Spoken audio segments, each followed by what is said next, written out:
Ladies and gentlemen, welcome in. This is another episode of the Captain's Quarters Show. I am the host, L. Milliner, the captain. Thank you all so much for joining me. We will be getting started here momentarily.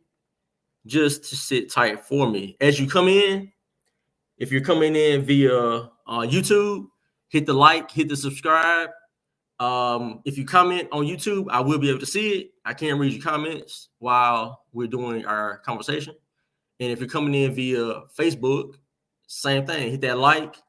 If you're coming in on From Left to Right USA, or if you're not coming on over there, if you're coming through my personal page, go over to From Left to Right USA on Facebook. Hit that join, and you can join the conversation. You can see all my content on that page, as well as others that post content as well. So as you come in, be sure to hit that like and hit the subscribe, hit the join, so you can be a part of the conversation. So for those who are coming in and who don't know much about what I do over here, I talk about a little bit of everything. Talk about politics, talk about faith, talk about social issues, any and everything that goes into having a productive economy, a productive society.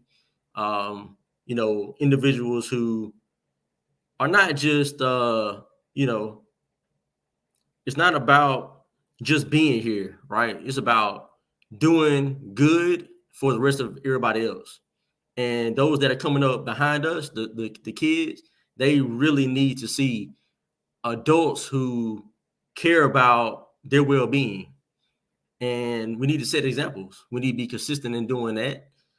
And I fall short. Many of us do fall short in certain areas, but it's just about not giving in and not giving up, because these kids are watching us all the time. And so speaking of what I do over here with my content, I invited a young lady to be a part of the conversation tonight, because I have we went to school together back in the day, so we've kind of kept in contact loosely, like throughout the years. And I'm amazed to see the work that she's being able to do, and in what she has done. And I wanted to put a spotlight on that, and also discuss some things with her, because I think she gives us a good pulse on what's going on at the ground level when it comes to the youth here in Montgomery, Alabama, especially. And I think she can give us some insight into some solutions to these issues and how we can better all of our lives. And so, without further ado, let me bring in my guest. How you doing, lady? Hey, how you doing? Thank you for having me. I'm doing well. Um, Before we get started, introduce yourself to those who do not know you, and reintroduce yourself to the ones that already know the fantastic things you're doing. All right, my name is Ashley Monique Robinson. My pen name is Ashley Monique. I have two businesses. One is Change nonprofit organization, where we cater to underprivileged families. We provide resources, community mobilization, community-based education and mentoring, as well as we do a lot of community outreach for the whole family, not just for the children, not just for moms, not just for fathers, but the whole family all together. Our location is at 1156 Oak Street in Montgomery, Alabama. We are housed in the historically known Winston and Pryor's doctor's office. This used to be a location where African Americans could come get health care, and they were the actual doctors in that location. They were the first African American surgeons in Alabama. So that is it's just an honor to even be carrying on a legacy such as that from that location. And also I am an author, and my second business is Ashley Monique LLC. I write inspirational self-help books. Everything that I do is helping people in need. Awesome, awesome. So As far as, did you grow up in here in Montgomery? I definitely grew up in Montgomery, Alabama. I'm from the west side of Montgomery. Grandmother had 10 children. I have almost 31st cousins on my mom's side. So we do have a really, really large family. Good deal. So growing up, what was your home life like? Like, would you were you raised by both parents, one parent? So growing up, I actually was raised in a single parent household with my mom. My daddy was very active in my life as far as, being that father figure. And my grandmother on my dad's side, she had a very significant role in my life. It's almost like she tried to boot him out the way, like she was my daddy, like her and my mama made me together. And I think sometimes she thinks she my mama too, but she's not. So my mom, my grandmother, and my dad, they had a significant hand in raising me. Even though I was raised in a single parent household, I can say that both of my parents were influential in my life. That's awesome. That's awesome. A lot of kids, for me, I grew up same thing, single parent household, single mother, and I knew my dad, but he was like in and out of my life, and so I had a lot of resentment. And as I got older, I realized a lot of things wasn't his fault necessarily. So um, yeah, it's really good to always have that connection with both of your parents, and Right, especially grandparents too. And right, right. I was very close to my grandmother too. She that's my second mom. She passed away about a month or so ago, and Oh, so that's like a big, she was huge because she helped raise me. okay. Um, it's always good. Family in general is really good to have around you at all times. Just people that really love you. Um, so as far as your LLC, what I know you say you do, it's kind of like motivational and like kind of like life coach type spirit. Like go into more depth about like what made you even get into that in the first place. So I vow to cater all of my businesses to helping those in need. Like, I want you to be able to grow holistically. And whatever holistically looks like for you, I want to give that. I'm the type of person that I provide you with any resources that I have. Like, I'm not a stingy person. I don't have things and hold them all within. I actually provide as much as I can in all areas and facets. So, when it comes down to my LLC, it's an umbrella of services. So one of the things I do is nonprofit startup. If you have an idea to start a nonprofit organization, I can kind of coach you throughout that process so that you can be able to have the necessary information you need to be able to file your paperwork. Like there are a lot of people who just start businesses without even doing the paperwork. Like they have their actual logo, website, Facebook page, and you have filed no paperwork. Like, do you not know anybody could take your name or already own that name for all that you know, and you technically don't own that business? So I kind of guide them and coach them throughout the process of what is needed to officially start a business. Also, I do behavioral coaching for people who may be experiencing chronic pain, depression, anxiety, and so forth. I help them be able to maneuver through their day to day lives with the 7 session chart that I go through with them. And also, my all of my book endeavors they fall within my LLC, and I am the author of the Reconnecting My Brokenness Tips to Renew Your Mind series. It is a 4-part book as of now. I will be putting out the 5th edition at the end of this year. Hopefully, everything goes well with that. And like I said, they are self help books. And for people that may be experiencing domestic violence, suicidal ideations, just traumatic situations that they're trying to overcome. Awesome, very awesome. What did something specifically happen to like make you just go into that direction? Of course, of course. You know, there's a reason for everything. I don't care what people try to say. No, it's not. Oh, yes, it is. It's a reason for everything.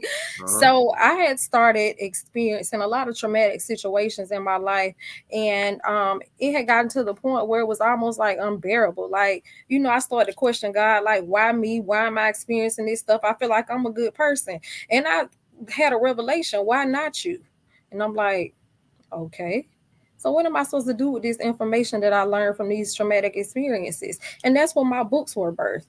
At the beginning of each book, I tell about a traumatic situation that happened in my life. Now, one of the questions that I got when I put out the first book was, are you scared to let the world know what happened to you? No, it's my story. I mean, why wouldn't I want to put out my story better than I would tell it better than somebody else? So I really don't Hmm. care what people know. You know, it's mine. It's mine to tell. It's what I went through, and I would better tell it than anybody else. So of course I wasn't nervous to do it. It's something that I had to endure. It's something that I overcame. And why would I not want to share the tools that I gathered throughout this process and help somebody else? Shoot, it may have taken me 5 years to get over one situation. And if I share some tools that I utilize, it may take you 5 days. Who knows? But why wouldn't I want to help somebody that went through a similar situation like me? So to answer your question, yes, I was going through some traumatic things in life, and I decided to take those things that were going on in my life and share it with the world and the tools that I utilize to overcome. Okay. What you want to share anything specific? Oh, of course. Domestic violence, suicidal ideation, molestation, and the list goes on. Divorce. And like I said, it goes on. And you know what? Those are my cards, and I was dealt those cards. And a lot of people didn't know that I had to endure so much. But it doesn't have anything to do with bad parenting. It have anything to do with how I lived my life at the time. Those just were the cards that I was dealt, and I had to deal with them. And guess what? It's okay.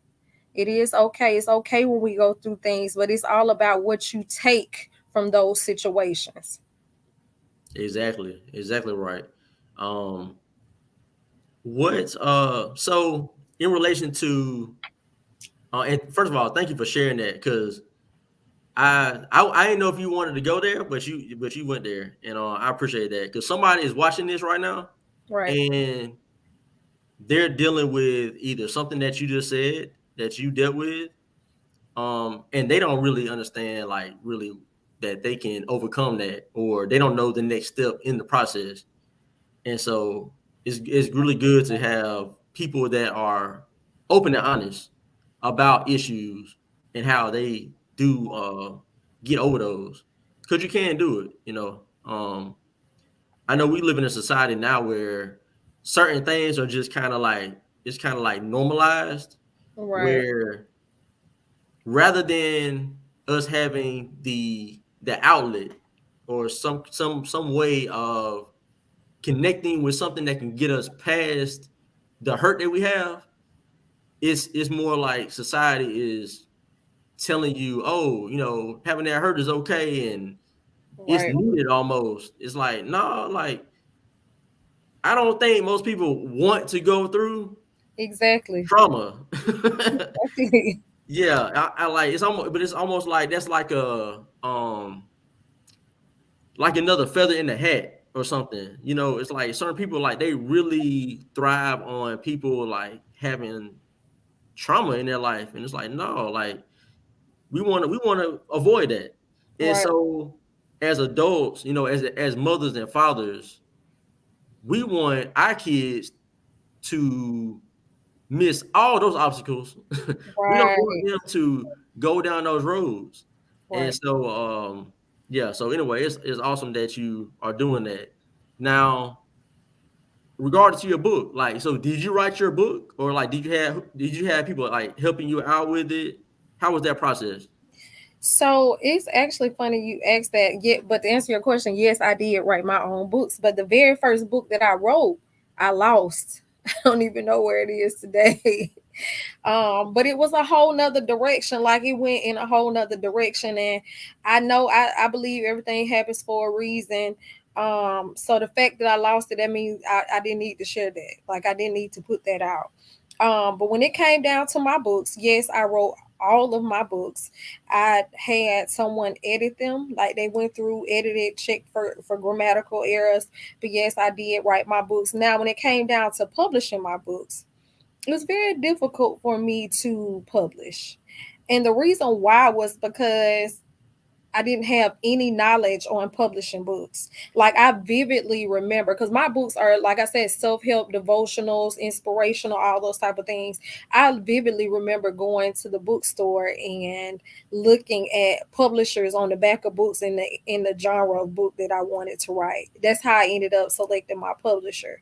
However, my goal is to publish two books with my publisher, two books with my business, and I have been bouncing back and forth. My first book I published with the publisher, second one with my business, third one with the publisher, fourth one's gonna be with my business, and then I produced an incentive project, which is my journal, which makes the fifth one, and I did that one with the publisher as well. Good deal. Good deal.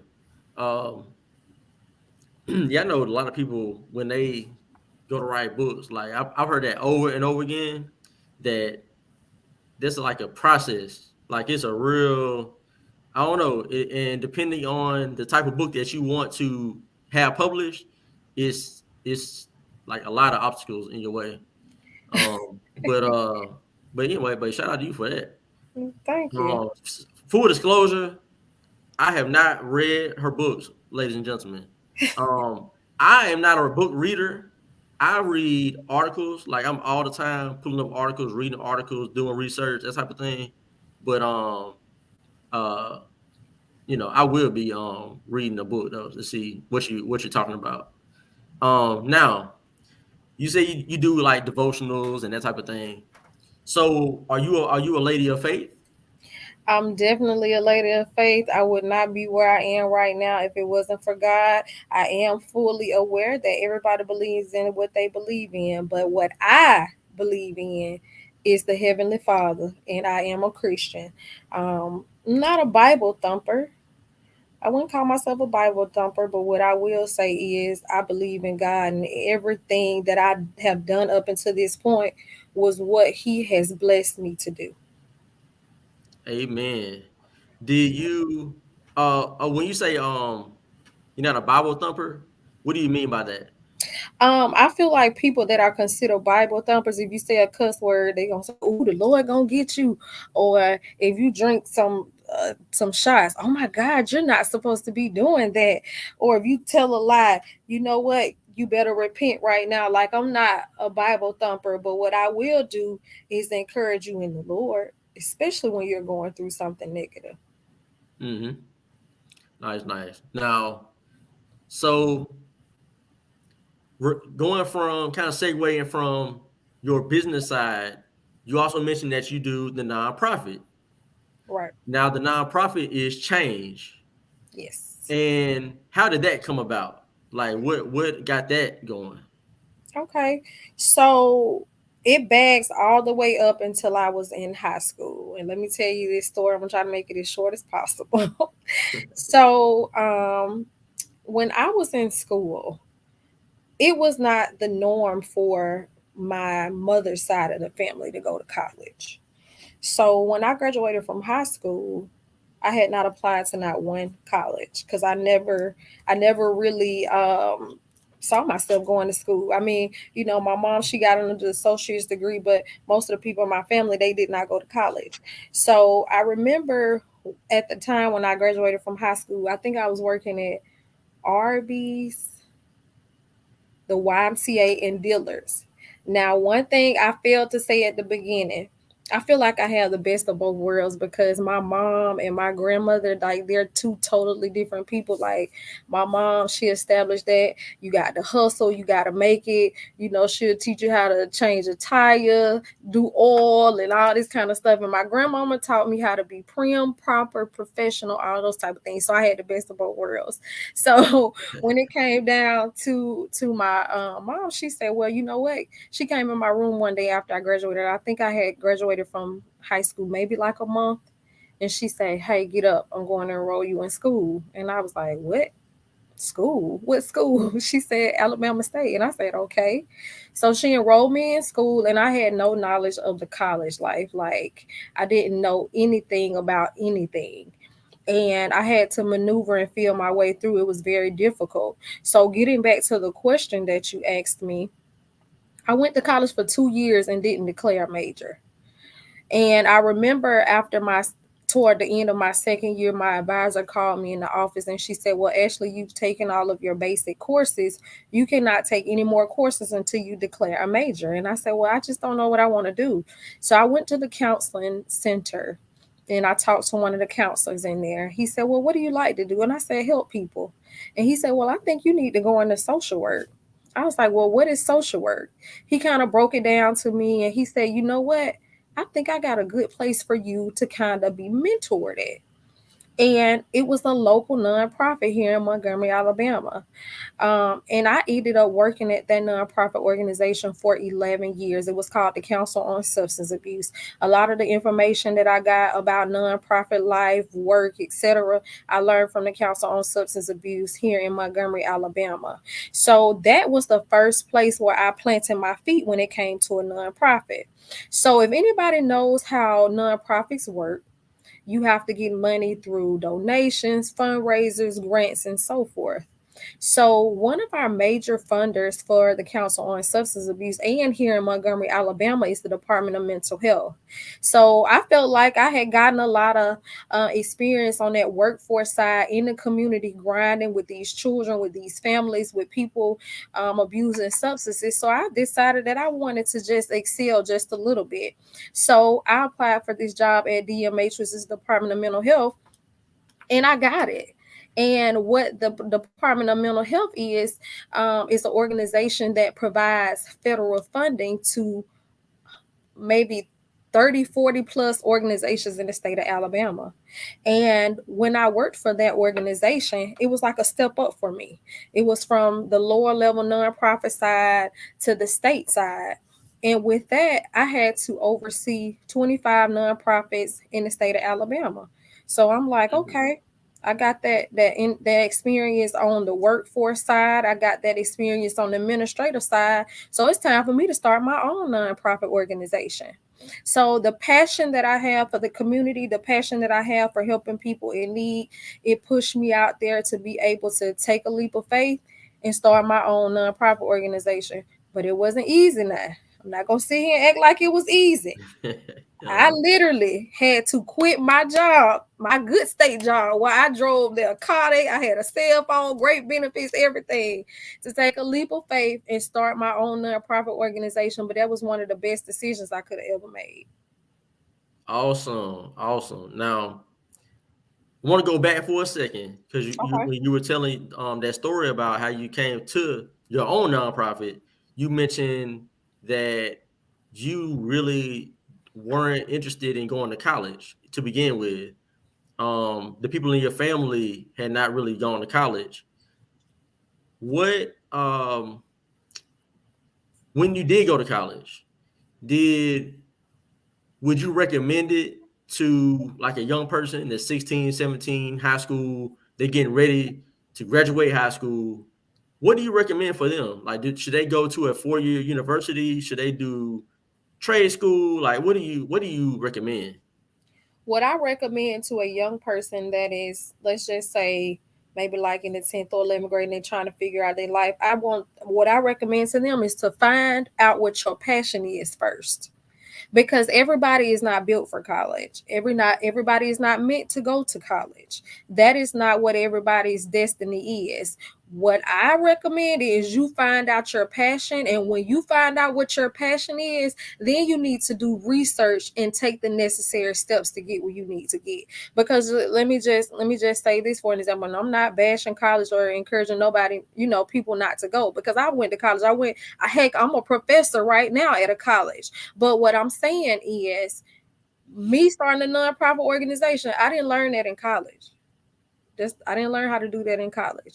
Me starting an LLC, I didn't learn that in college. Now I did get some good quality information and great experiences and knowledge from college, yes. But what I'm telling you is, I also the most things that I excel in the most, I didn't go to college for. I didn't learn how to write a book in college. Yes, I learned how to grammatically put words together in a paper, but they Mhm. didn't teach me how to write and publish a book. So That's right. I want anybody listening to this, any young person, or even people who are of age and they're still trying to decide what their purpose and passion is. Once you figure out what that is, then you need to take time to do the necessary research to see what needs to happen so you can get to where you need to be. You know, when I was in high school, I was at Brutech, and we had magnets, and so it was I had one teacher out of all those teachers. I had one teacher that was like, y'all need to go to trade school. Like he was telling all the boys, like, go to trade school. The only one. The rest of them all was like, it was just understood. You're going to go to a 4-year college. Like that's just what you're gonna do. Um, and the pressure, like I know for me personally, I had pressure to go to a 4-year college because my family, same thing. Like nobody had graduated college. Like nobody in my immediate family. Like I can't even think of a person off the top of my head that really. Shout out to my cousin. My cousin just graduated from Alabama, D. Milliner. Shout out to him. But I don't have many people around me that graduated from college. So I had pressure to go.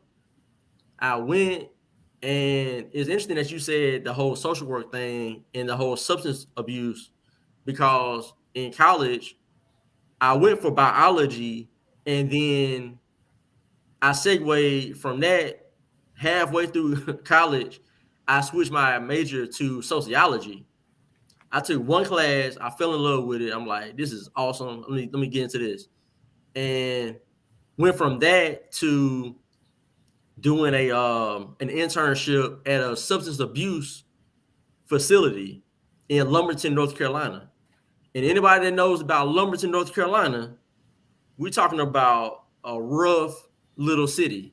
Like 20,000 people, Robeson County in North Carolina, where my college was too, UNC Pembroke, one of the poorest counties in the nation, Mm. one of the highest crime rates in the nation. Is like for it to be so small is really, really bad.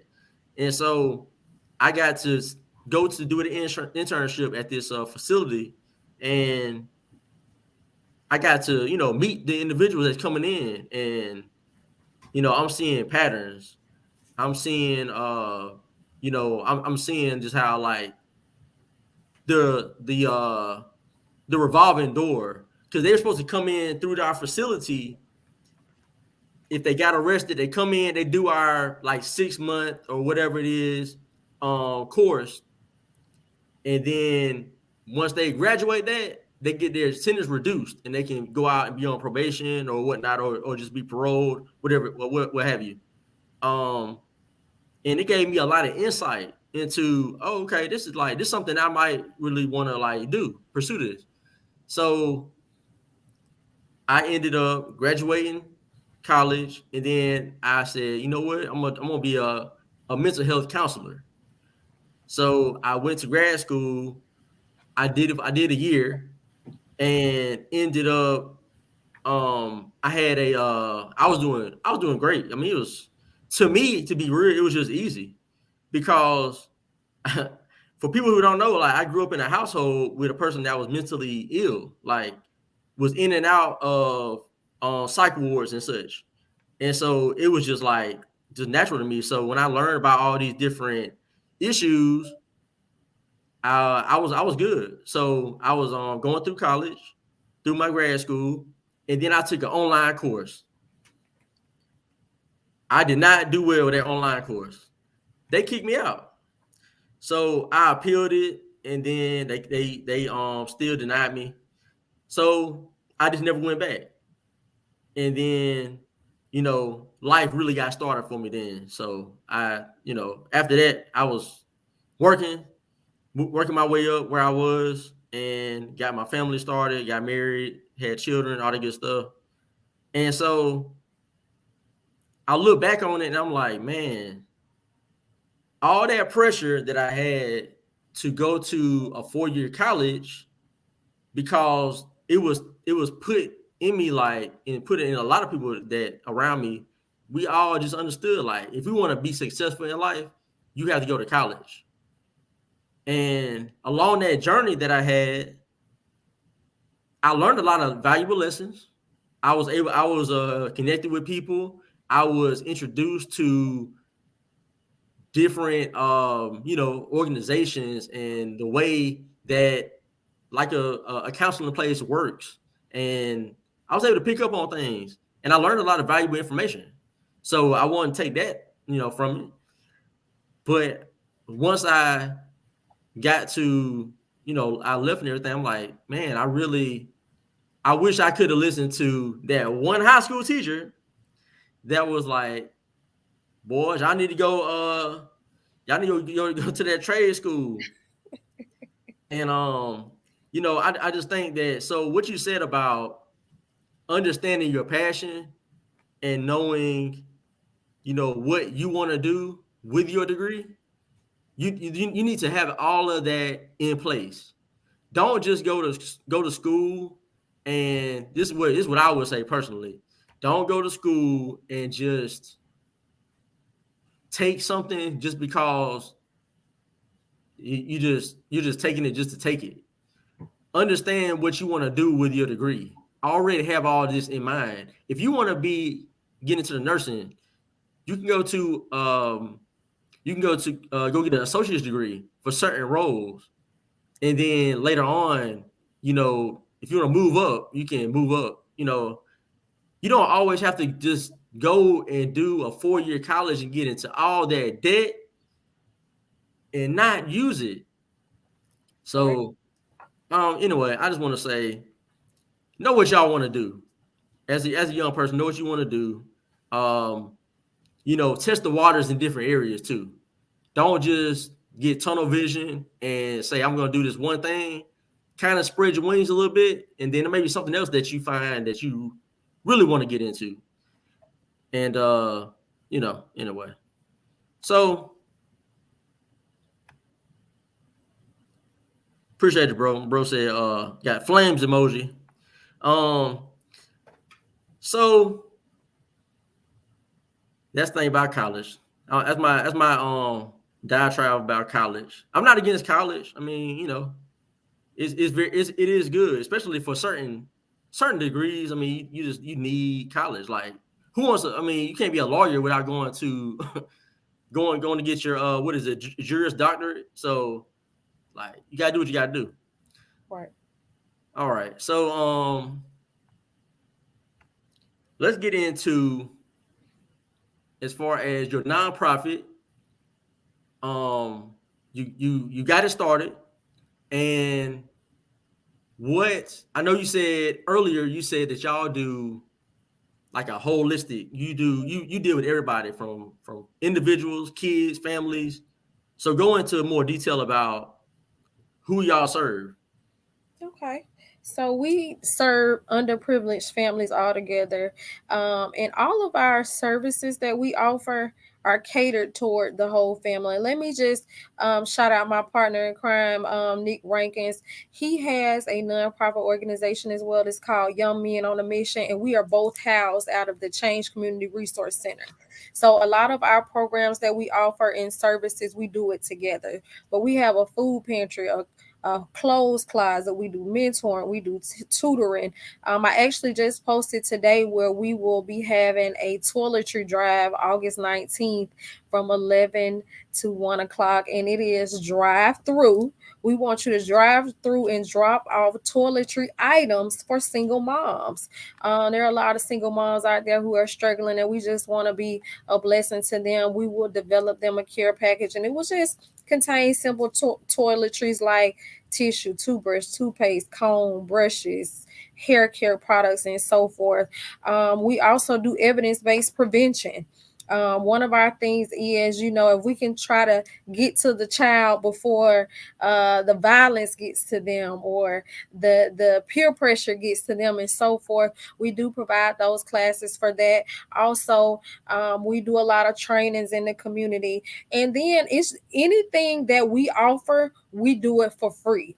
If you need something that we don't offer, we connect you with a resource that has what you need. So that's why at the beginning I was saying resource. We provide resources. That is a piece of the pie that we do. Like, yes, we can't. If it's something that you need that we don't have, like I have a lot of people call me for utility assistance.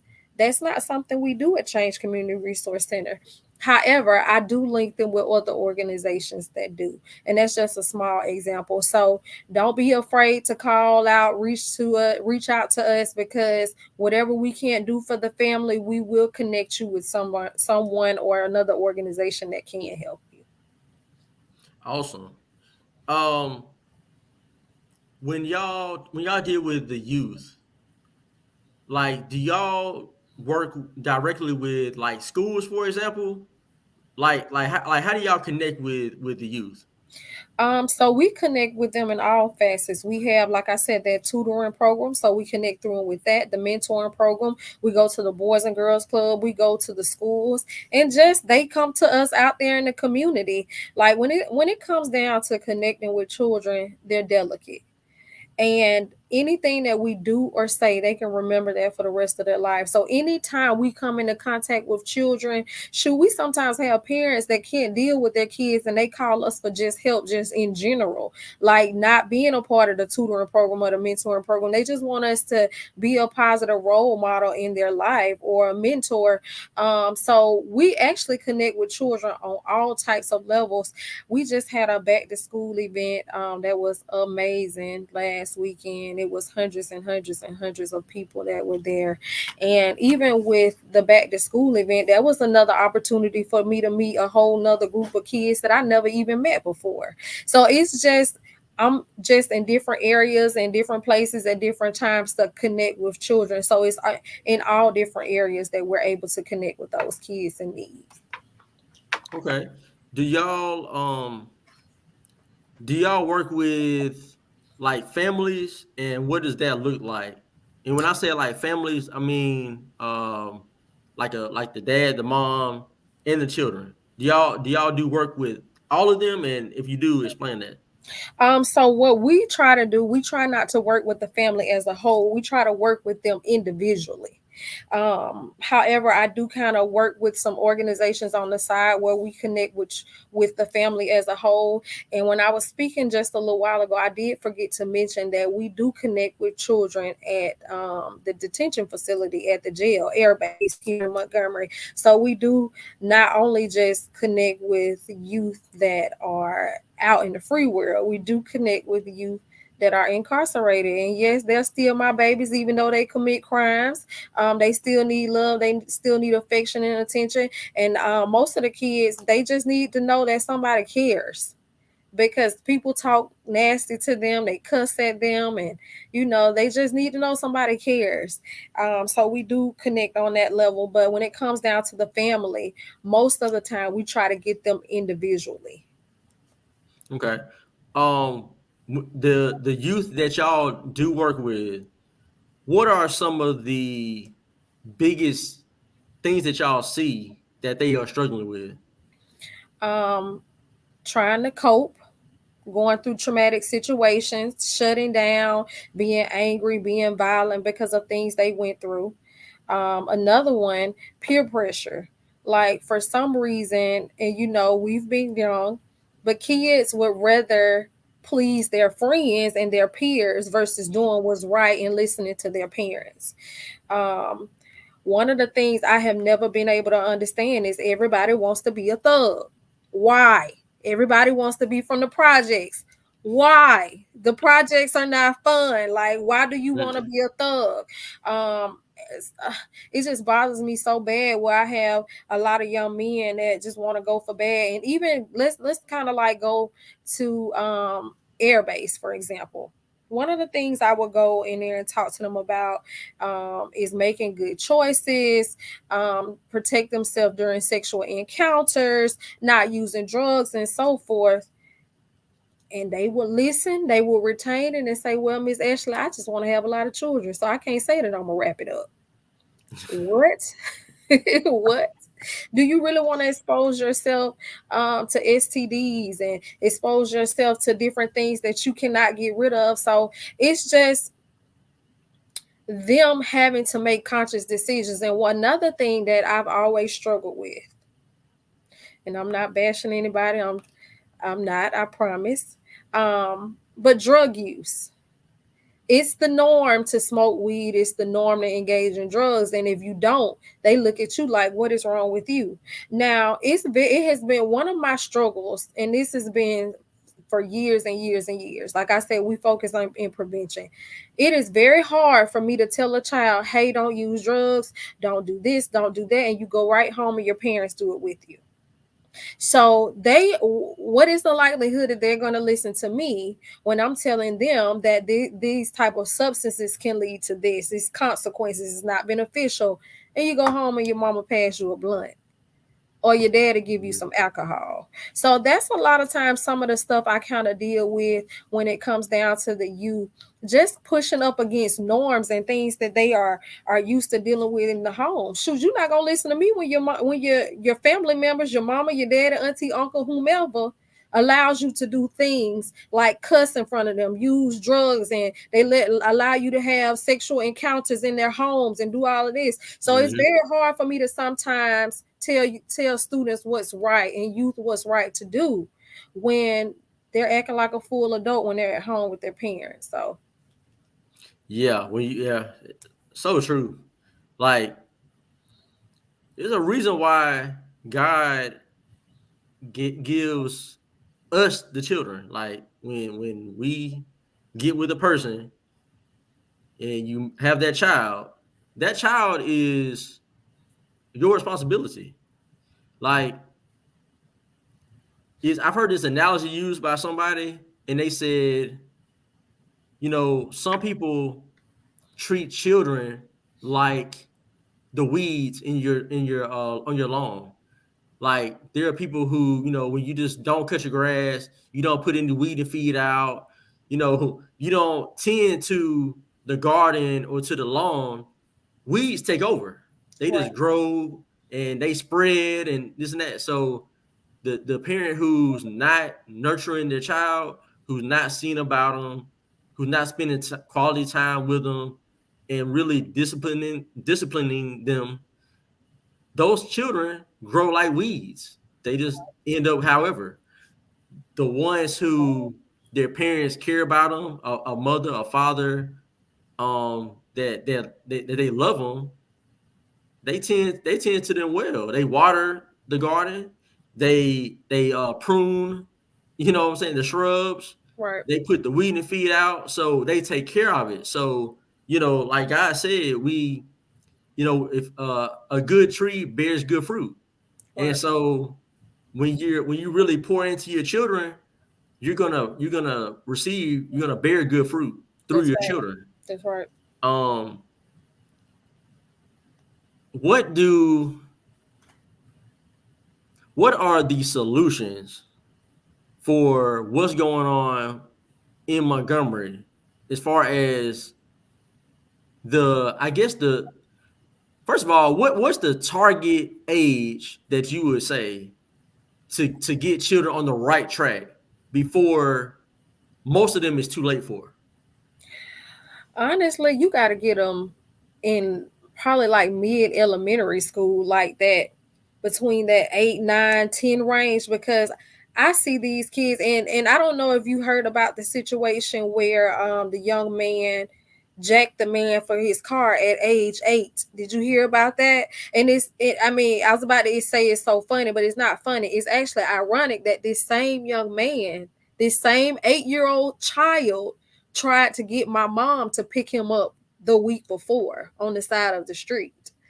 So that's why I say you got to get them at that age, because shoot, by this time they have already took those nuggets that big brother, big uncle has instilled in them, big auntie or big sister or whomever in their family that they look up to. And if it's wrong nuggets or it's information that is not right, it's almost like they have taken it in. Going back to that young man that's 8 years old, they asked him why did he do that? He said he wanted to be a drug dealer. Why do you want to be a drug dealer? Because they make all the money. So do you see what I'm saying? Why you have to get them early? You have to get them very early, because when they that environment that they grow up in and the things that they see, if it's like almost like if you don't get them early around that age, then it's almost like they're doomed. And I would love to say, start in junior high school, maybe about 12, 13. We Mm-hmm. can get them. No, it's almost like you got to get them at 4 years old right Yeah. now. Uh-huh. So I mean, it's sad. And even with that young man, my heart just went out to him, because everybody was saying, he's bad. He did this, he did that.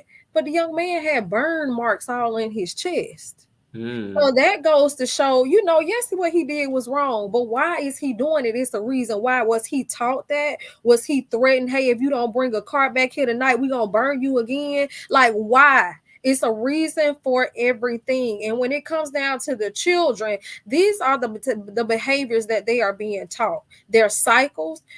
They might have get it from big brother, which got it from daddy, which that daddy got it from the granddaddy.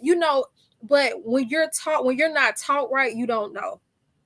And Yeah. sometimes you can't even blame the parents, because I try to get everybody the benefit of the doubt. Like, I'm an overanalyzer. That's my biggest strength and weakness together.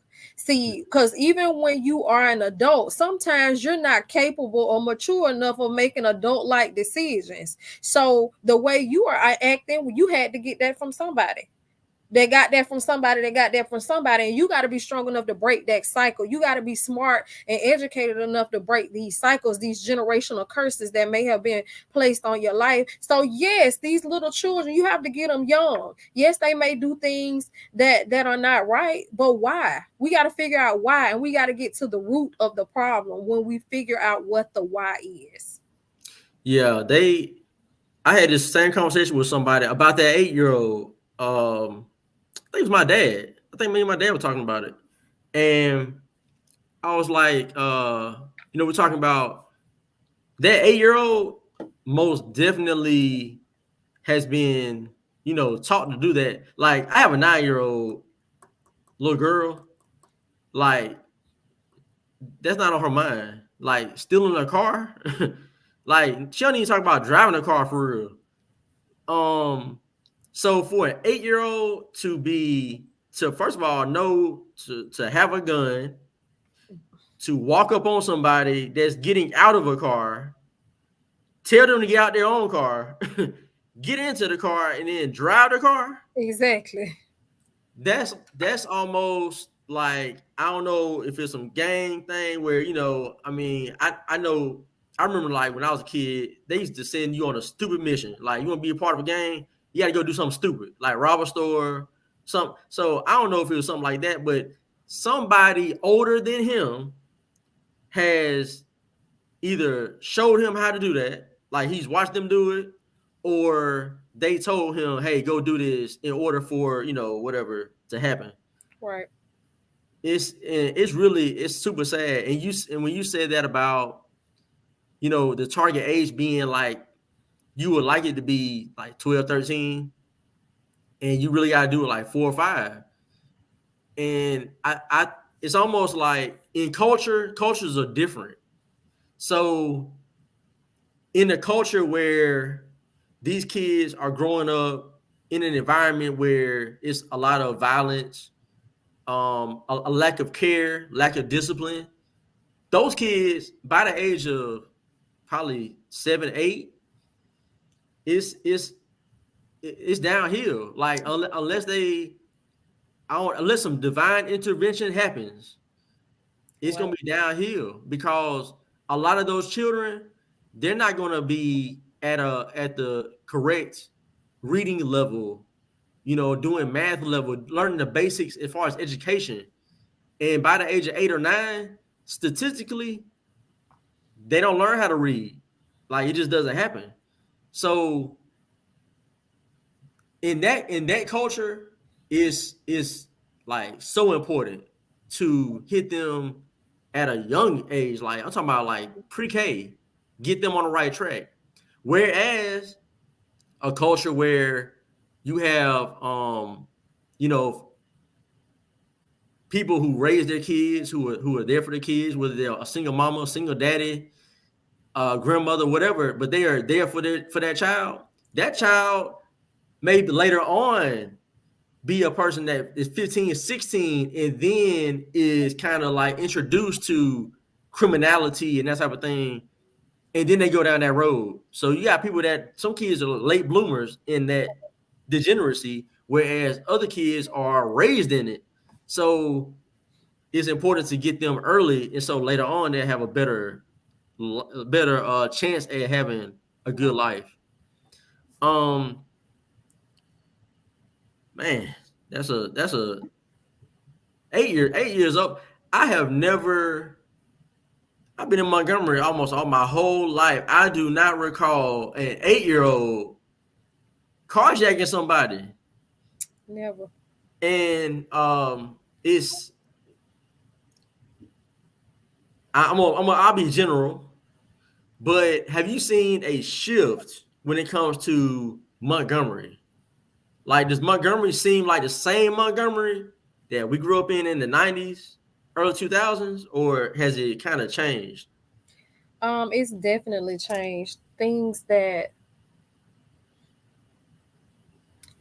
I'm trying to select my words carefully here. So things that are having to be endured now, we didn't have to endure those things back then. Um, a lot of crime rates are up, and the homeless rates are up, and um, it's just a lot of rates are high. And it's unfortunate, and that's why we do the work that we do. We get out, we grind, we try. If we see some area that's lacking, we try to start a new initiative to help. One of the things that I did not mention was we do have a lot of programs for the homeless. So when we see an area of need somewhere, we try to tackle that. So to answer your question, yes, I see a difference. I just really I don't honestly, I don't even know if I could have made it when we were young. If the times were how they are now, I don't even know if I could have made it back then. Honestly, I really don't know. Yeah, I definitely have seen the change. I think everybody does. Like everybody that's in their 20, late 20s and older. Like Montgomery has kind of always been um more violent or had higher crime than the average city of like the same size, but like it's gotten crazy. And to me, things that I've noticed that have like exacerbated the issues is allowing. I know that some people call them homeless, some people call them vagrant, On some how people call them different names, and I think I wouldn't classify them all. I wouldn't put them all into the same basket. I wouldn't do that because I'm really big on I want this cleaned up, but I do understand that some of these individuals really want to do better than what they're doing, but life has happened to them, and they may be in a low point in their life, and they really need a resource. And once they get that resource, they're out of the streets. You right, got the majority of them though don't care. Like they're fine pushing a cart with a bunch of stuff in it 3 miles down the road, you know what I'm saying, all day, riding bicycles from this corner to that corner. Like that's their lifestyle. They're fine with that. And it's like almost overnight, that was just it just happened. Like all these people just are just around. Like I remember when I was younger, you see like a couple people here and there, but in the last like 4 years, it's like if anybody wants, if you live in Montgomery, now I would say do this in daytime. Don't do this at nighttime. Ride through Carmichael Road. Make that. If you're going down the boulevard, make that right. You see Taco Bell, Waffle House. Ride down that road, and you tell me what you see. Like I cannot believe that that's what is allowed to take place in the city. Right.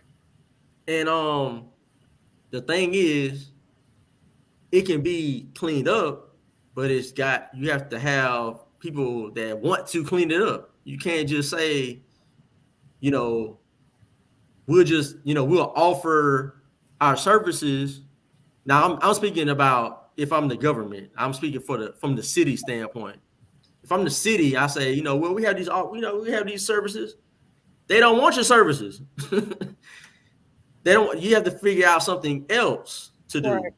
And it's just, and so, but when you allow that type of stuff to happen, other issues come. Like you're gonna have people that when a child get walking up to the wrong area.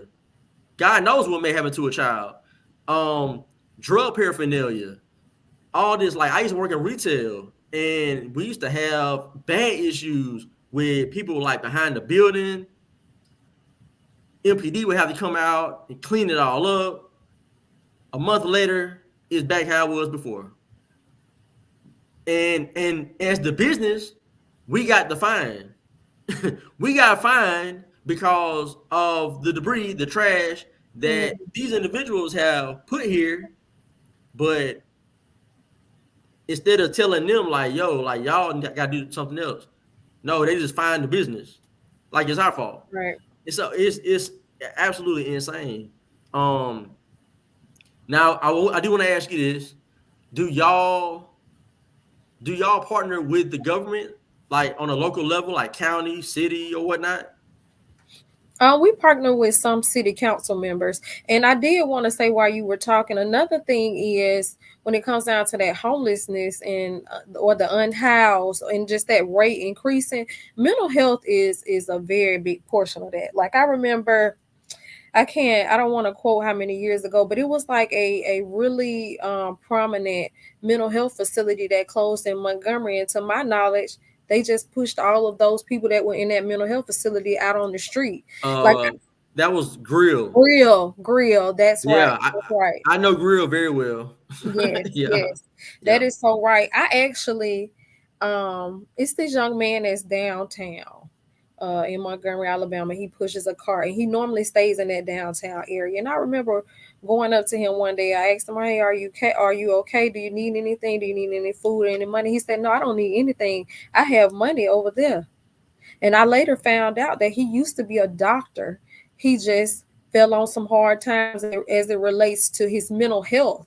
They say he has the money, but it's the mental health issues that affects him, and he just rather stays out there. So when you were saying that, I did want to add that mental health issues is a major part too of why a lot of these individuals are homeless or unhoused. And it's a young man that frequents Ann Street. He has outbursts all the time. He was one of the mental health patients, to my understanding from some research that I did. He was in Grill and he kind of just got pushed out, and his family can't control him. So he walks up and down the street. So, going back to your last question, yes, we do partner with a lot of city council representatives in our area to host different events and so forth. Um, all the city council members, they don't get on board with us, but the ones that do support us, support our mission and our initiative, they definitely help and provide what they can. Good deal. All y'all city council members that's not being active, man, y'all need to get on y'all job. I'm telling y'all gotta get on your job. Like I don't know what y'all doing, but and as far as in city council, like the law just went into effect August the 1st. Y'all can now, the city can enforce that all this panhandling stuff. So these individuals that have these mental health problems, let's get them transferred, direct them to your resources. Because we have resources everywhere. You have Ashley Monique right here that has her nonprofit. They help them. You have there's other nonprofits around that do as well. I'm not gonna name any of them in particular, but like the help is there. So as far as just allowing these people to just walk around, we need to stop that. So anyway, anybody watching, you can now call MPD and report people that you see hanging out in areas that they shouldn't be in. They're supposed to come and take care of that now. So Ashley Monique, we are about at an hour exactly. Is there anything final that you want to say as far as anything business wise, how people can go to website, emails, what have you, and for your nonprofit as well? All right. The first thing I want to say is never be afraid to tell your story because it's yours. And make sure when you work in passion and purpose. Because if you're working somewhere just for a paycheck or in a profession that mom or dad wanted you to go into and you're not really happy, you're not going to be effective. I want you to work in something that you're passionate about. Where what I do, I'm passionate about it. So I can almost do this for free and be okay with it. And whatever you work in, I want you to do the same thing. If you're looking to connect with Change nonprofit organization, you can check us out on the web at changealabama.org. We are also on Instagram at change_Alabama and on Facebook at Change Nonprofit Organization. Go to our website, submit your email address so you can get our monthly newsletters, and that will update you on every event that we have coming up. We have a monthly event and we cater towards the mental health focus for the month or whatever that need is. So reach out to us for that. If you are interested in Ashley Monique services, you can find me on the web at which is THE, AshleyMonique.com. And on Facebook, it's Beautifully Favored Ashley Monique. The Beautifully Favored comes from my clothing line. That's the name of it. I forgot to mention that at the beginning. And then I am Ashley Monique on Instagram. Awesome, awesome, awesome. I appreciate you so much for joining me. I know you're a very busy young lady, and so I do appreciate you taking the time out to hop on here and have this discussion. And I think that a lot of people that may not have been aware of what you do and who you are, I think there'll be people that will have a great appreciation for it and will not and now know that they have that resource through you. Um, so thank you again. I'm not gonna hold you up, ladies and gentlemen. That was Ashley Monique. Thank you so much, young lady. Thank you for having me. Appreciate you. I'll talk to you soon. All right. Bye bye. All right, bye. All right. So that was Ashley. She is man, old classmate of mine. Awesome to see the work that she's doing as of now. And man, if y'all haven't, check her out. I'm sure they need I should have asked them, but I know they need volunteers and such. On the back end, I'll be definitely reaching out to her on some things because I think she's a person who's very knowledgeable about that atmosphere of nonprofits and business and such. So, man, and when I want to segue and talk about this mayor's race. The mayor's race. August 22nd is voting day. Montgomery, Alabama. August 22nd. We're talking about less than 3 weeks away. We got 4 candidates running. You got the incumbent, Stephen Reed, is running.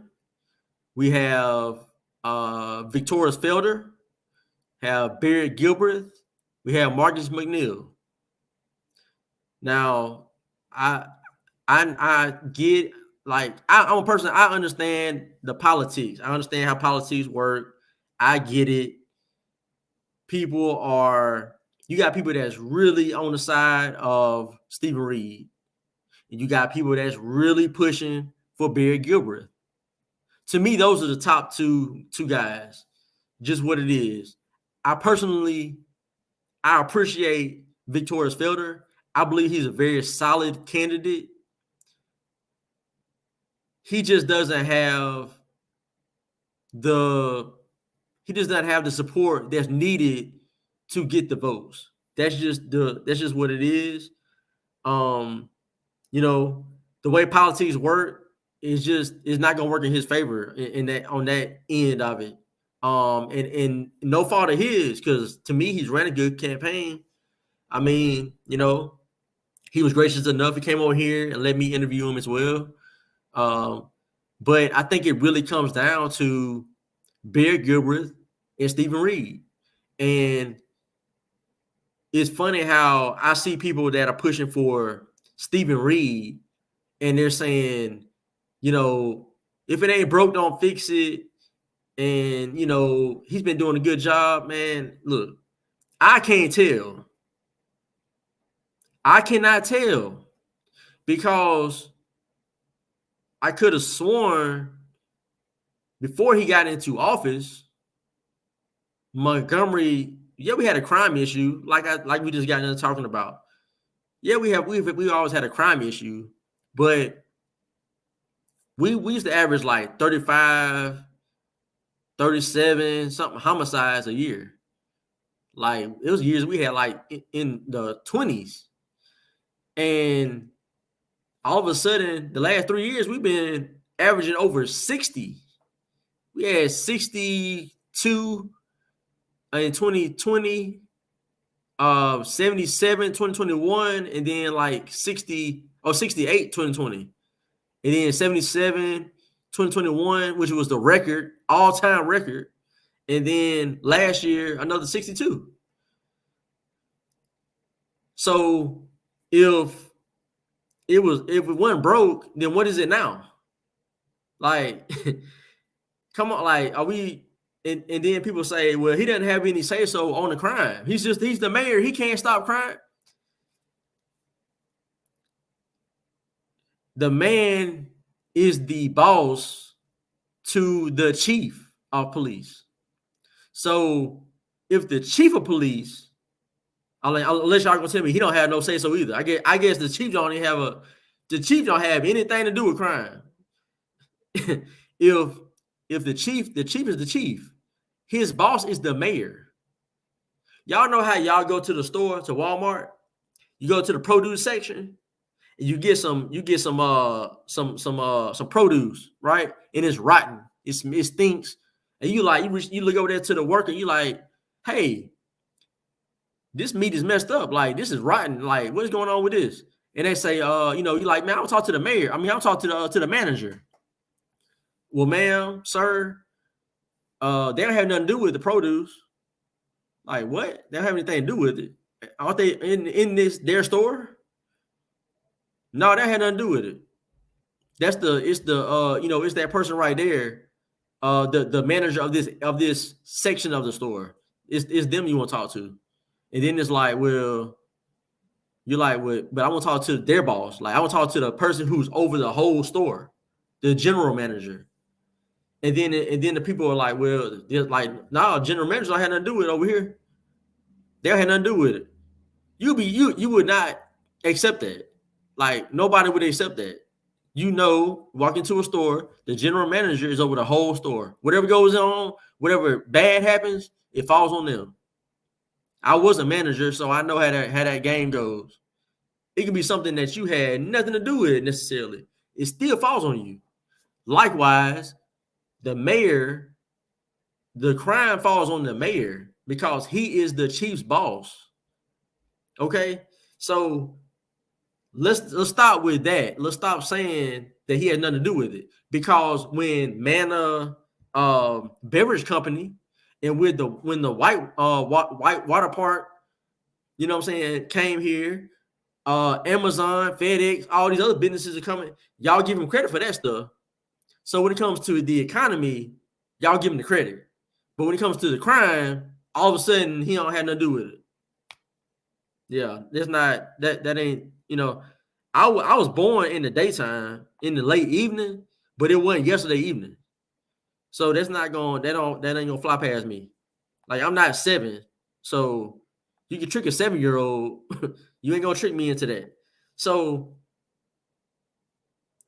we know Stephen Reed is not about crime. He's not worried about crime. When COVID was happening in 2020, he was all on top of that. This man was on CNN, MSNBC, doing interviews, talking about how bad COVID was. Man, COVID wasn't even bad in Montgomery. We had more people murdered than people that died of COVID. But he was on TV talking about COVID. And we had people daylight at the zoo. I remember it was a shooting at the zoo, broad daylight, like 2:00 in the afternoon. And it's like we just supposed to accept that as if that's just normal life now. We just, you know, you just go to Target, you're shooting out there in the parking lot. Go to Walmart, shooting out there. I remember a lady got shot at the Chantilly Walmart. Then, like 2 weeks ago, there was a shooting at the Walmart on Atlanta Highway. It's just a normal. Like we just supposed to accept this as just the norm now. It's the new normal. And they got the audacity to say, well, it ain't that bad. Like crime is up everywhere. Like I don't live everywhere. I don't live in anywhere but Montgomery. So if crime is up in Atlanta and Memphis and Birmingham and all this, that ain't got nothing to do with me directly because I don't live there. I might go there to travel, you know, to visit, but I live in Montgomery. I lay my head in Montgomery. So I want Montgomery to be the safe place. I don't accept all this crime as the new normal. I don't accept that. That's not okay. I want my kids and my family to be in an environment where we don't have to be worried about some 8-year-old coming and trying to carjack us. It's just that, like, we shouldn't be told that we have to accept that. But that's what we are, though. We're told that. And like I said, Reed went over there and did all these interviews about COVID. This man didn't say anything. That first year, he didn't say a thing about the crime until like October. And I know because I was steady. Matter of fact, that year, I went downtown to City Hall and I went to Ripley Street to MPD headquarters. When I went to City Hall because of COVID, the China virus, they told me I couldn't even go to the office. Couldn't even go. I had to just go outside and call. The man was like, "Hey, you can't come into here. We're not allowing anybody into the building like that." Now I'm sure if I was there, I'm sure if I was like a distinguished visitor, I would be allowed wherever I want to go. But because I'm just, you know, common old me, you know, little old me, I ain't nobody. I'm just a citizen of the city. I'm just a taxpayer. I can't go in there and have a conversation with my mayor, right? But so I had to make a phone call to him. Of course, I never got a call back. I mean, typical. Then I went to the MPD headquarters. They were closed. I took a picture of it. Closed. Coronavirus. Like it's just that whole year they hid behind that whole coronavirus thing. The man didn't speak about crime at all until October. The end of the year, he did a conference or something about it. Like, dude, you waited till we at 50, 60 homicides. Now you want to speak on it? And ever since then, like when it gets brought up to him, I'm talking about Stephen Reed. When it gets brought up to him, he ain't really gonna. He always wants to pass it off. Like I said, we have to accept it as the new normal. They ain't gonna do nothing about it. So we got this other guy that's running, Barry Gilbert. Now, time is winding down, but I reached out to the man on Facebook. I talked to his campaign manager face to face because he came to my door just by chance. They came through my neighborhood passing out flyers and such. And I told him, hey, man, I reached out to y'all, want to get an interview. Okay, we'll work on it. I talked to him over at well, I ain't gonna say her name, but I was at a prominent person's house last week, and I spoke to Beard on the phone. He said he'll do an interview, man. So I went on that interview. I want that interview because I want to ask him questions that I don't think anybody else really is gonna ask. But from what I can tell, he wants to do something about crime, just like Victoria's Felder. They want to address crime because they understand that if you take care of the crime issue, it makes it better for the whole city, right? The whole city tends to flourish when you take care of crime. When people are in their mind, when businesses are wanting to come to a town and they know, man, crime is way up, especially property crimes. You got burglaries, robberies. You don't want to come open up a business in an area where you're going to be paying crazy insurance rates because you're going to have theft. You're going to have burglary. There's going to be vandalism. Like nobody wants to go there. They're going to go over to the good side of town, right? And even over there, same thing. Like we're in Montgomery, it's like that everywhere now. So it's like instead of Mayor Reed wanting to address the crime for the betterment of the economy, I'm talking about like the smaller businesses like retail and restaurants. He ain't worried about that. He just wants to get the big industry, which is cool, but the smaller stores are the ones that really create the revenue in the city. They're what really gives people in impoverished neighborhoods jobs.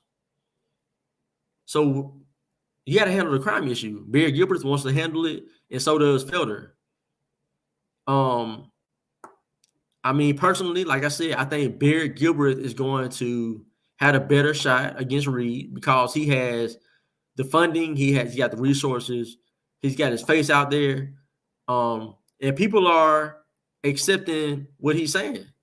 Like they're saying, hey, like he's saying what we want to hear as far as in a mayor. And you got people that are going against Barrett because of the whole he's a white man thing. Like, so when he goes to an area of the city that I guess normally he's not supposed to be in because of his color or whatnot, he goes there and he talks to black people. He takes pictures with them. He listens to their concerns. He's willing to do that because at the end of the day, he doesn't have to go over there and do that. So he's at least willing to go over there and do it. When he does that, he gets called a man that's pandering. He's doing it for the votes and whatever. But when Mayor Reed goes to the same areas that normally he don't go to those areas either. But when he goes there, or when he does certain things at certain times, like right now, they're doing all these different things for the city. And it's like, okay, so it's clearly election season, but nobody recognized, like, I don't see people pushing back on him like, yo, like, you doing all this stuff now because the election is coming up. So it's okay for him to do it. But when Barrett goes and does something that it's like the same thing, he looked at in a negative light because he's a white man. It's crazy to me. Like, why the whole black and white thing, and then they're accusing Barry Gilbert of being funded by the GOP. Okay. Like, he came out and said he's not. So really the burden of proof is on y'all, because if you're going to accuse this man of something, you better come with your proof. And I haven't seen a shred of proof. All I see is a bunch of people that's got a microphone or whatever, just telling everybody a lie. Because until y'all prove that it's true, it's a lie. Now, when it comes to Stephen Reed, we're gonna act like Stephen Reed isn't on the Democratic side. Like we're gonna act like him going to Al Sharpton's show today and doing his show live. We're gonna act like that ain't political. Is Al Sharpton not on the Democratic side? Does he give money to Republicans? I doubt it. He gives money to Democrats, though. I bet money on that. So when Steven gets the Democrat money, or when he does things for Democrats, when he pushes their agendas, like LGBT agendas, nothing wrong with that. But when Barrett is so-called getting money from the GOP, all of a sudden it's bad. I swear, if it wasn't for double standards, y'all wouldn't have standards. It made no sense. Like, man, I wish right now any one of them people that's been talking about Barry Gilbert this and Barry Gilbert that, Steve Reed's the best thing since sliced bread, and the city ain't broke, don't fix it, all that crap. I want y'all to get on here right now. Get on here right now. Because it's easy to say something like just from your platform or whatever, like just to say it, and then nobody, like everybody else disagree with you because you in the echo chamber. You know what I'm saying? Like, because you in your bubble, you feel like you can say whatever you want to say because ain't nobody gonna really push back on you. Everybody gonna agree with you, right? Well, I pop bubbles. So if you come, like when I say something, I know what I say things in confidence. I'm not just talking. I have facts to back up what I'm talking about.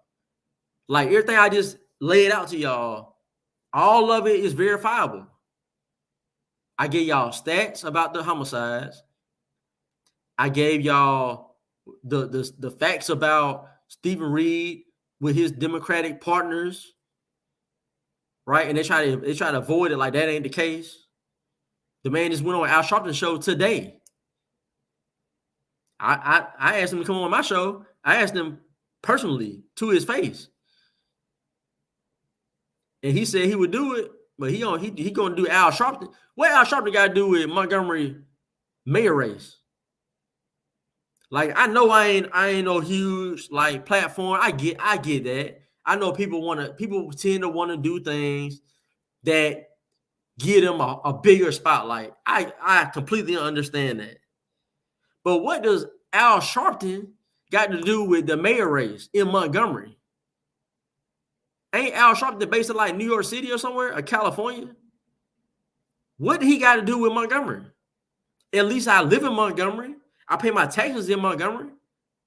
I was raised in Montgomery. I went to MPS from kindergarten to 12th grade. So, I mean, at least my platform is geared toward Montgomery. But you go into Al Sharpton, right? Just like when COVID happened, he went on CNN and MSNBC instead of attacking and trying to figure out ways to prevent the crime in the city. See what I'm talking about? But y'all just like, I don't know what it is. Like, y'all not seeing this? Y'all don't see that? Like, there's nothing wrong with this man, like, doing this stuff, man. It's weird to me. It's really weird to me. I mean, I'm almost like, look, man, we flip a coin right now. If it land on heads, it's Gilbert. If it land on tails, it's Felder. I don't care, man. Either one of them can be the mayor. Either one. I say either one right now. Either one right now. We cannot do another 4 years. We can't do another 4 years. Like, I mean, this is crazy to me that people really want. And didn't Reed say in that tape, in that recording, Didn't he say, man, I don't get what, you know what I'm saying? I ain't gonna try not to curse, but he said he did a whole lot of cursing on that audio too. Boy, my God, like, dude, like, ain't you the mayor? Like, why you talking like you the F word and S words and D's and all kind of stuff? Like, dude, like, I swear, if he was a white mayor or if that was like some Republican, man, he would got crucified. If that person said the same thing Reed said on that audio, but anyway, because Steve Reed, ain't no big deal. But the man said he ain't got to do a goddamn thing about the black people in Montgomery. He need about, I think he said 35 to 42% of the white vote, and he good to go. All he got to do is go out there and smile, shake a few hands. The black folks gonna come, boy, in droves and vote for him. That's basically what he said. That's not a quote, but that's a summary. The tapes are out there if y'all listen to verify, but that's what he basically said. He ain't gotta do anything. All you gotta do is say, man, look, man, what is he, a Q dog or something? I don't know, Sigma, Theta, I don't know, Phi, whatever I don't know. I don't do frats, but like whatever frat he is, man, all he wants to talk about is what frat he in. He went to some college in Atlanta, HBCU. He, you know what I'm saying? His dad is who his dad is. If you know, you know. So it's like the apple don't fall far from the tree. And I mean, maybe this is why he don't want to come on my show. Right. I mean, maybe. I don't know. I'm just speculating, right? They ain't like a fact. Right. I can just speculate and say, I don't know, man. Maybe he don't want to come on here because he kind of know, like, I ain't gonna be. I'm not a kiss ass type person. So like when you come on here, it's not gonna be like, oh, we ain't gonna talk about what we need to talk about. I ain't gonna give you a whole bunch of little underhanded pitches for you to hit out the park. I'm throwing some curveballs, some splitters, some knuckleballs. Like, it's gonna be all over the place. You know what I'm saying? It can be a little uncomfortable. So I get it. But then again, if you the mayor, man, you feel like, you know what I'm saying, you're confident, in your stance on things or whatnot, it shouldn't be an issue. You should be able to take it like a champ. You know what I'm saying? But man, Montgomery, man, we gotta do better. We gotta do better, man. And that, like I said earlier, when I had Ashley on here, August 1st, the state law went into effect. When y'all see these panhandlers, when y'all see these individuals on these corners, loitering wherever, you can call police now. They're supposed to come out and do a report. They're supposed to take care of that situation. Now, where they put them in people in jail, they put them in jail. I don't care. They put them in jail. Right? Because I would rather have a safe street to drive down, right, than, you know what I'm saying, have this person just out there doing whatever, and who knows, they might run up on your car, might rob you. You know what I'm saying? People are like, they high on stuff, man. You don't know what people are gonna do. You have no idea. So you rather be safer than sorry. That's just, I don't know, man. To me, that's just like common sense logic. You know what I'm saying? I know a lot of people have their issues or whatnot. I get that. Yeah. People have their issues. But the majority of these people, like 90% of these people, are not that type of person. They're not that person that's like out there for a little while because of their life circumstance. There are people out there because they want to be out there. Prostituting, drugging, selling drugs, buying drugs, asking people for money when they know they got a house to live in. There's plenty of guys that have a house. They got a house. They live in a house. But they're out there getting money and you're giving them cash. Like, when I was younger and I didn't really know any better, I really thought like people that was out there on the street, I really thought they were just homeless. Like, they just really couldn't do any better in life. So I'll give them some money. I really thought they wanted to go buy food with the money. right? I didn't realize like, and when I was like 16, 17, 18, I didn't realize like they just wanted the money to go buy some beer. They just want to go get the money to go buy some crack. I mean, man, fault me for being innocent and you know what I'm saying, and not being judgmental, right? But then as you get older and you experience more, you realize that I mean you're not judging them.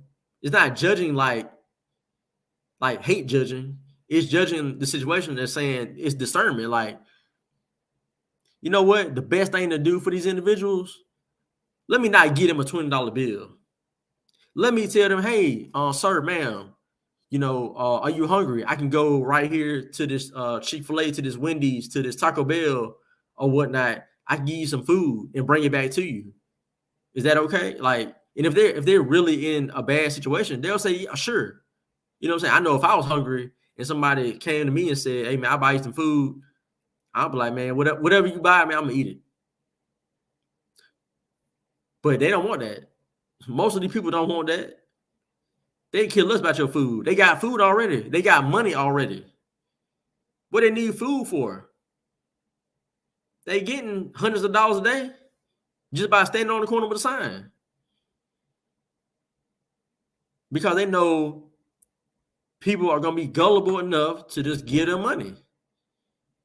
Because these circumstances are just bad. You know, they got dealt, some bad hands in life, and they just, they ain't doing anything to get themselves in this position, man. Life just, they woke up one morning and they was hooked on heroin. You know what I'm saying? They woke up one morning and fentanyl just was calling their name. Like, is that how that happened? Or was it like a journey, right, of like bad decision making, and that's what got them into this drug underworld of living, right? Their own decision making. So I think you gotta use a little discernment, man. We gotta do a little bit better. I know I'm snitching, man. I'm calling, man. I see y'all on them corners, man. I'm calling, man. Hey, MPD, man. The same guy that's been out here for the last 3 years at the corner of Taylor Road and the interstate. You know what I'm saying? He out here. He's still out here. I know y'all got that law that passed. Come get this guy right now. I'm going to do it. Man. If y'all don't want to do it, I'm going to do it. Somebody got to. Because I don't accept that as being okay. I don't accept that as being normal. This is not Atlanta. This is not LA. San Francisco. You know what I'm saying? This is not New York. This is not any of them places where they just allow that stuff to go on. This is not Seattle, Portland, none of that. I don't live in none of them places. And like every place I just named, I'm not even going to them places. Except Atlanta. I go to Atlanta. I got family and stuff over there. But I ain't going to no San Francisco and LA, Seattle. I ain't going out there. For what? To not make it back? I'm gonna go out there and then not make it back. That's crazy. Man, people. Man, if y'all take anything from this show tonight, what Ashley was talking about, and I'm going to mention as well, but being a person of faith, having that foundation, that foundation with God, man, that will just open up doors that you didn't believe would be open. You probably thought, man, these doors are shut, they locked, they dead bolted. I can't get through them doors. But then when you really trust God and really get into a space of obedience to God, man, things start changing. Doors open. You know what I'm saying? You ain't got to kick the door open. You don't have to use the battering ram like SWAT team. You ain't got to do none of that. The door you just go to the door, just turn. You know what I'm saying? You ain't got to turn the doorknob sometimes. You just pull the door, just open up like a swing door. You know what I'm saying? That's what God will do. And we in a spiritual battle. It's a spiritual battle. It's not about your skin color. It's not about your flesh. It's not about what you see. It's about the spirit that's within all of us. It's a good versus evil. That same hate that's in that man that committed murder. A man that commits murder. He had that same hate that as y'all would say, the white man that's racist. Like y'all call it racism. I don't believe in racism because it's the spirit of hate that's in that person to make them mistreat that person based on what they think is the color, but it really ain't that because it's the spirit of hate that they got. Because best believe that person, that the white man that hates that black person, he don't just hate black people. I bet you he at home beating his wife. I bet he mistreats his kids. I bet he's mistreating everybody around him. And they're all white. You know what I'm saying? That it's not, it ain't just the race thing. Like people go off what they see because what they see, they just interpret that as that's what's real. Right? Because I see the skin color, I see his skin color, their skin color. So I'm gonna say, well, if they're mistreating each other or one's mistreating the other one, it's the skin color. No, You know what I'm saying? That's not the first and foremost. It's that hate that's within them. It's that hate that's within them, man. I'm telling y'all. If y'all are appreciate it, man. What's up, Lance?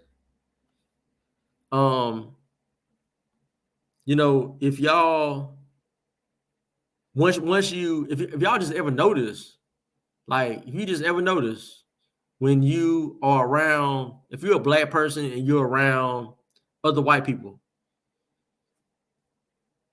like really, like be honest with yourself.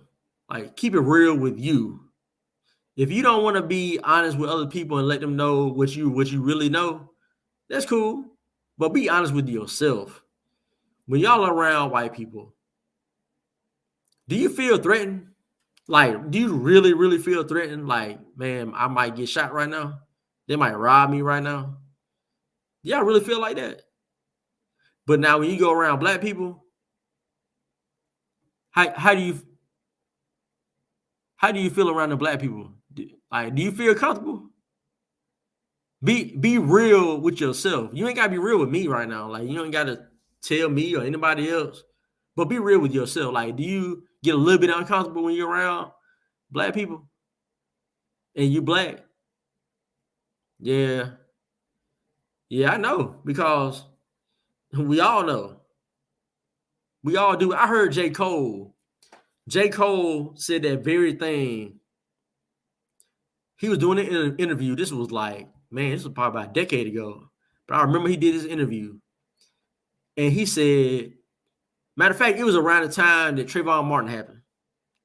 And he was like, yeah, man, he's like, I hate to say it, but man, if I'm walking down the street and it's nighttime and I see a group of white guys, white boys, I don't think nothing about it, man. I'm gonna walk on past them, you know what I'm saying? I might speak to them, whatever, keep going. I ain't worried.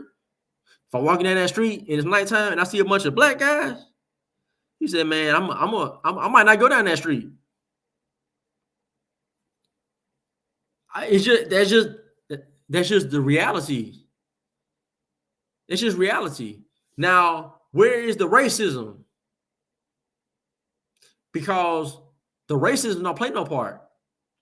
Him walking down that street and seeing them white guys and not thinking anything about walking past them, right? Not saying that them guys couldn't, you know what I'm saying, assault him, rob him, it could happen. But just like we all know we have interactions with people enough that you kind of know what type of people to you can deal with and what type of people that you probably shouldn't deal with, right?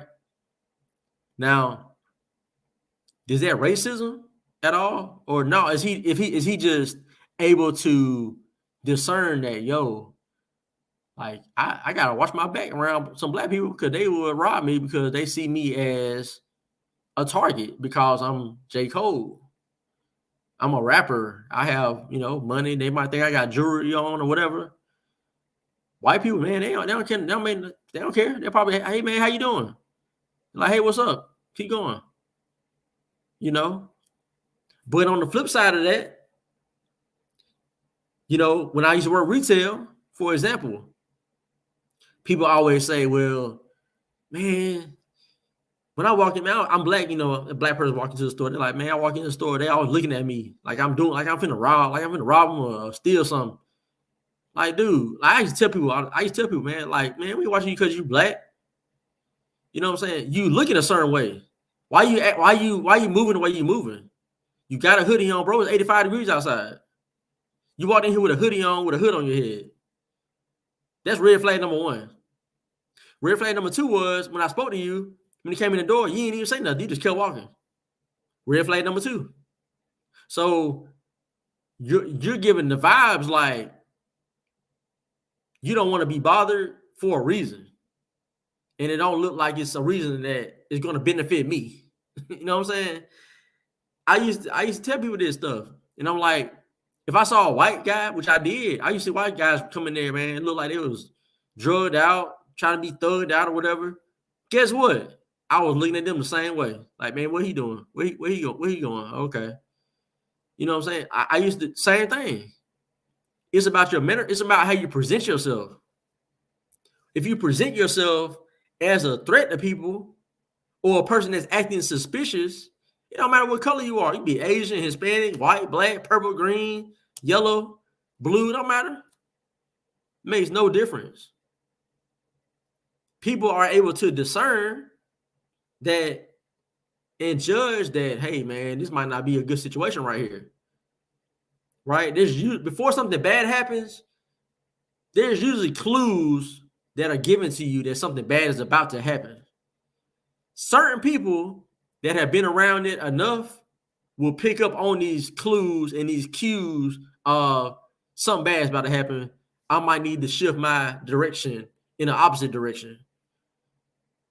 Right? But then the people who are coming in there all blind, you know what I'm saying? They just walk in, they probably speak right to the person that's finna do the whatever, do the deed or whatever. Speak to them, talk to them like as if ain't nothing happened. And then they first one to go. You know what I'm saying? Man, just the whole race thing, just like I said, spiritual battle. It's not about your color, man. Stop trying to infuse your color into like what you're able to do within yourself, like professionally, raising a family or whatever. Like, there's no system that's gonna stop you from making it in life, regardless of what you look like. You can look like whatever. You know what I'm saying? Who's stopping these Hispanics that come into Montgomery? These guys come into Montgomery, they've never been to America. They get to Montgomery, can barely speak English, get work, you know what I'm saying? Raise their families, get them in school, and all that. And you are from Montgomery, and you got every excuse in the world. Man, I can't do it, man, because the system, man, they trying to lock me up and blah, blah, blah, blah. Man, stop committing crimes. You know what I'm saying? The Hispanic guys ain't doing that. He over here working, man, working at mechanic shops and painting houses and all kind of stuff, man. Construction. They just going to work. The Asian people come in, same thing, man. Just get to work. Quiet. You don't even hear these people. You barely see them. The only time you see an Asian person when you go to a Chinese restaurant. You hardly even see these people in public. Cause they stay to themselves, man. They ain't just wild and out there in your face. They ain't trying to be seen. They're not causing a ruckus because they feel like the system is trying to hold them back. Like they just go to work. They go provide for their families. That's it. That's all we all have to do. Is just be productive. You know what I'm saying? Trust God and you'll grow. And you'll be productive. You'll be able to move around and do things that you thought that you couldn't even do. You know what I'm saying? Ashley was able to go to college. She said she did college, ended up leaving college and really didn't know, what she really wanted to do for real. But then she got into the nonprofit field, working in that nonprofit at the low level, worked her way up, learned about that, then went to the state side, learned about that, and then it's like, yo, I can do this. And then did what she had to do and got her own nonprofit. Like she got out of her comfort zone and learned something that she didn't even she didn't see the end of the road when she first started. All she knew was God was like, you can do this. Like that's yeah, you can do that. Just go over there. I'll guide you over there. I guide you. I guide your way.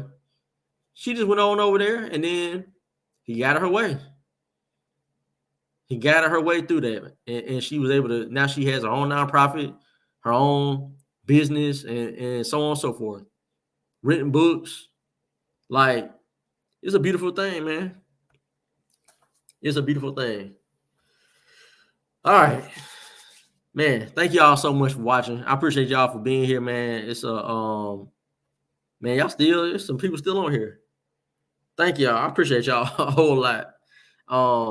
I had a great conversation. If you did not see the conversation from earlier with Ashley, I had on here for about an hour, and it was a good conversation, really good. I believe that I think you'd be blessed by going back and watching that. It was very insightful. I think it's very inspirational as well. And I think both of us, man, being from Montgomery,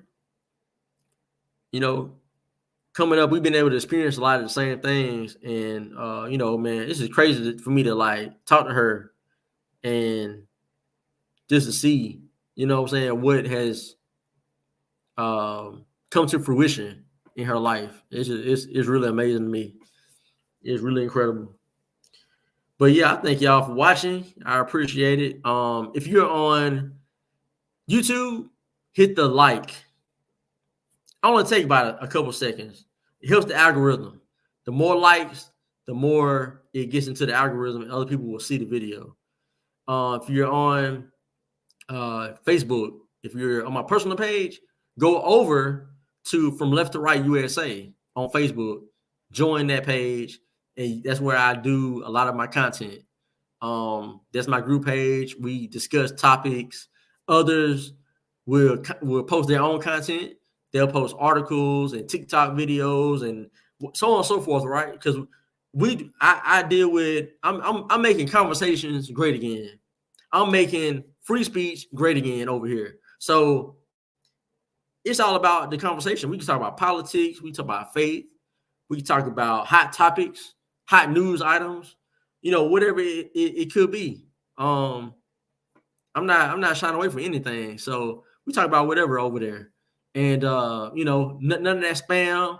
You ain't got to worry about nobody coming over here, posting up something, talking about hit my cash app and all that. Ain't nobody doing all that. You know what I'm saying? If I do see anything like that, I'm taking it off my page. Right? I'm not one of these uncut pages that allow just whatever. Nah. I'm an admin. My brother Jay Isaiah is an admin, and we make sure we allow the things that need to be seen, right? We allow that on the page, and so, yeah. Shout out to all y'all for watching. I appreciate it. I'm gonna wrap it up for real right now. So This was the Captain's Quarters Show, episode 14. I was your host, L. Milliner, the Captain. Appreciate you all for being here. I'm gone.